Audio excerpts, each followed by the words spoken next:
Hey guys, today I spun the wheel and I got the master bathroom. That was just out of the downstairs spaces because I have a big house and can only do a little at a time. But I'll provide a link in the description for this wheel generator.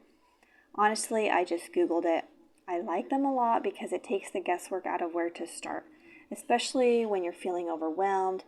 I get overwhelmed a lot. I have 4 kids, a husband that I love, but can be messy too, a cat, I have chickens, a garden, and 2 acres of yard to take care of.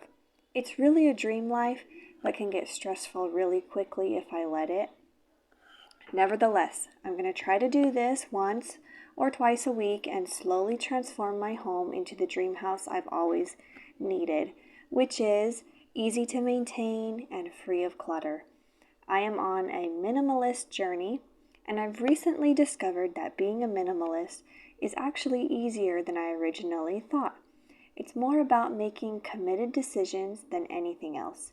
And that's not only going to clear the clutter on the counters, but in my head as well.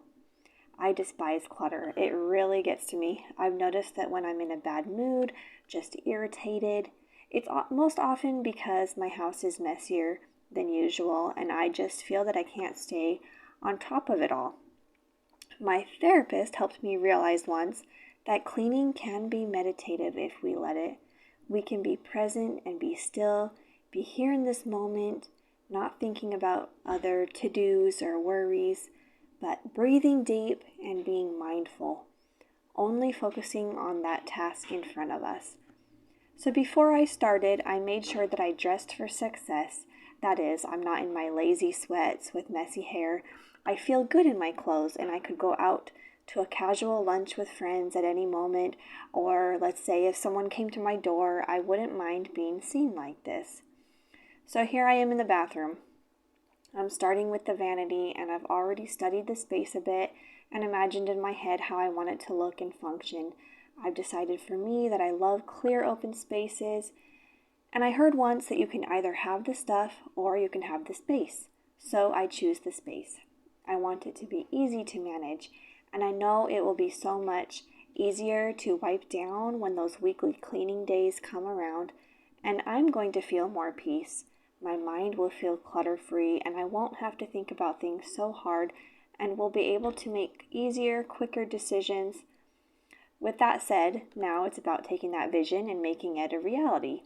I'm working top to bottom to clear the items, and anything that doesn't belong in the space needs to be relocated or donated, sold, recycled, or trashed. I went ahead and got a large box to fill up while I was working. That way it's easy to carry items out and put them in their new proper space. Some things that I got rid of are items that don't get used for a while or don't serve my needs anymore. For example, I recently was diagnosed with eczema on my fingers, which can be really painful, so I needed to switch out my products to really gentle ones, and I was able to purge anything that had allergens in it that caused my flare-ups. Also, since it's the master bathroom, there are items we use in here every morning and night, so I decided to put our personal items we use every day in a basket. One for me and one for my husband, things like a toothbrush, makeup, deodorant, certain lotions I use every day, etc. So they can be pulled out when needed and then easily put away. I'm also not going to go out to the store and buy any type of organizing product because that's not the minimalist way. I can use what I have and make it work. Maybe sometimes I'll have to DIY something, but in this case, I had a blue basket that's a little broken and didn't look very nice, but because it's going to be out of sight, we aren't going to worry about it for now. When I find a better suited basket while I'm cleaning my house, later on, I can easily swap it out. And these items are on the bottom shelf, but I don't mind because it helps me bend and get that natural movement our bodies need so much. I do have an 11-month-old, so I will need to install some baby locks or just close the bathroom door so she doesn't get into anything. I'm also going to keep this area clutter-free, and 2 things I plan to do to make that happen is, number 1, don't let unneeded items come into the space, like things that are not bathroom related, or even maybe I can keep a mental inventory.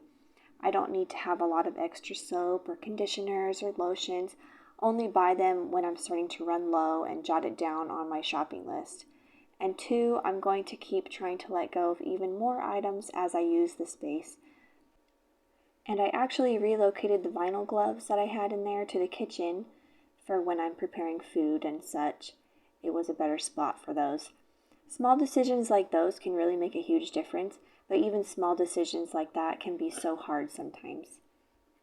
I really had to ask myself, do I really need this? Or does it bring me joy, or can I let go of it? Can it go in a different room? How will it function in this space so it can stay clean? I had to remember my vision for this space and apply it over and over again. I also applied this mentality to the toilet area.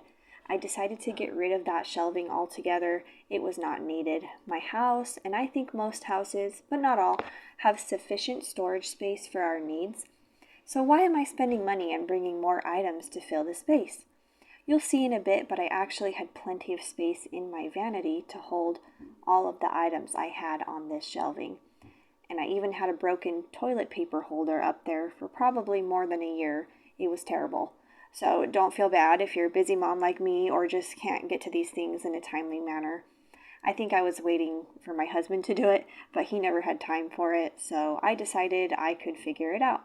And voila, now it works perfectly and looks so much better.